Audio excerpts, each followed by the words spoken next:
পূর্বের 1972 সালের এনবিআর যে অর্ডিন্যান্স ছিল সেটা বাতিল ঘোষণা করা হয়।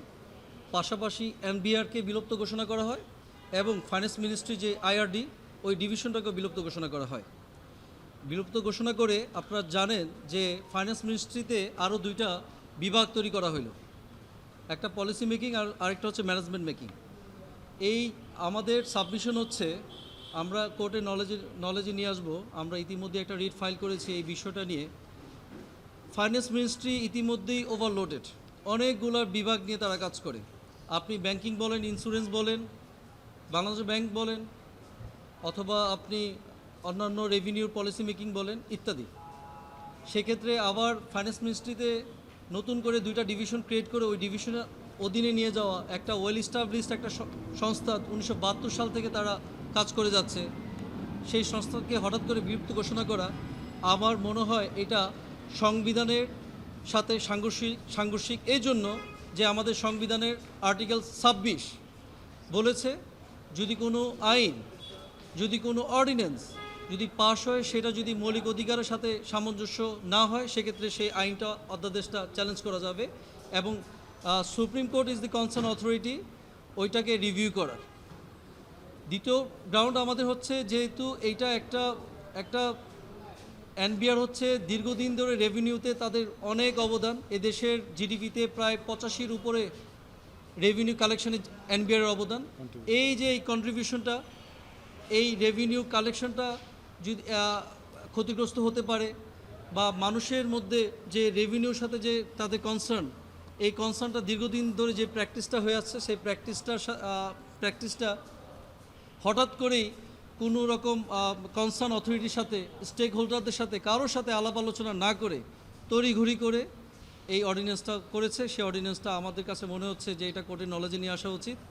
পাশাপাশি আমরা অর্ডিন্যান্সের মধ্যে আপনারা দেখবেন যে দুইটা টপ মোস্ট বডি ক্রিয়েট করা হয়েছে, সেখানে উপরে দুইটা পদের সাথেই আমাদের ধারণা করি এবং এটা সম্ভাবনা আছে অ্যাডমিন ক্যাডাররা ওইখানে প্রায়োরিটি পাবে। এটাও ওই তৃণমূলের এনবিআরে যারা দীর্ঘদিন ধরে কর্মচারীরা আছে তাদের মধ্যে একটা দুঃখের একটা প্রভাব বিস্তার করতে পারে, এটা তাদের কাজেরও ক্ষতিগ্রস্ত করতে পারে। সব মিলে যদি তাদের কাজের ক্ষতিগ্রস্ত হয় তাহলে রেভিনিউ কালেকশনে ক্ষতিগ্রস্ত হবে, পুরো দেশটার মধ্যে আপনার রেভিনিউতে একটা প্রভাব বিস্তার হবে, এটা আমার কাছে মনে হচ্ছে। সুতরাং এরকম অস্থিরতা দূর করার জন্য এই রিটটা আমার মনে হয় যে মানুষের এবং এনবিআরের যেই বর্তমান অবস্থাটা টিকে রাখার জন্য যথেষ্ট কার্যকর ভূমিকা রাখবে বলে আমি মনে করছি। আপনি জানেন যে এই এনবিআরটা হঠাৎ বিলুপ্ত করার পিছনে তাদের গভর্নমেন্টের অনেকগুলো ব্যাখ্যা তারা দিয়েছে। তাদের প্রথম ব্যাখ্যায় নিয়ে আসছে মালয়েশিয়ার রেভিনিউর কথা। মালয়েশিয়া 11% প্লাস রেভিনিউ তারা কালেক্ট করে, আর আমাদের দেশে রেভিনিউ কালেক্ট হচ্ছে 7 পয়েন্ট সামথিং। আসলে মালয়েশিয়ার ইকোনমিক স্ট্রাকচার বাংলাদেশের ইকোনমিক স্ট্রাকচার এক না। সুতরাং এই ইকোনমিকটার ড্রামাটিক্যালি আপনি যদি রেজ করতে চান তাহলে মানুষের মধ্যে ভ্যাট এবং ট্যাক্সের করের বোঝা চাপিয়ে দেওয়া হবে।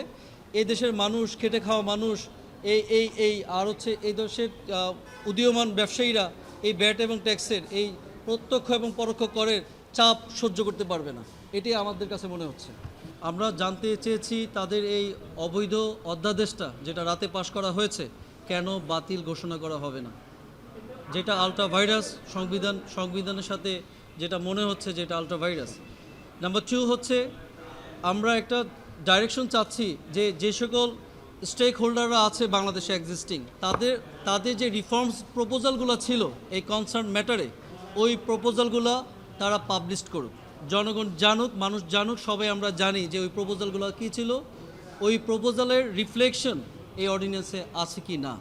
ইতিমধ্যে আপনারা জানেন টিআইভি এবং হচ্ছে সিপিডির কনসার্ন পার্সনরা তারা আসলে ডিসঅ্যাপয়েন্টেড, তারা আসলে এই রিফর্ম প্রপোজালের সাথে অনেকাংশেই তাদের মতের পার্থক্য আমরা লক্ষ্য করেছি। জি, এই রিফর্ম প্রপোজাল একটা অর্ডিন্যান্স রেভিনিউর মতো একটা সেন্সিটিভ জায়গা, বাংলাদেশের ফুসফুস বলা যেতে পারে।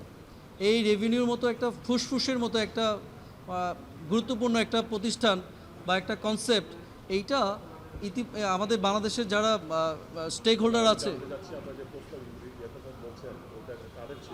এটা সিপিডি ছিল, টিএভি ছিল, আপনারা জানেন ইতিমধ্যে। হ্যাঁ, আপনারা মিনিস্ট্রি অলরেডি তাদের প্রপোজালগুলো দিয়েছে।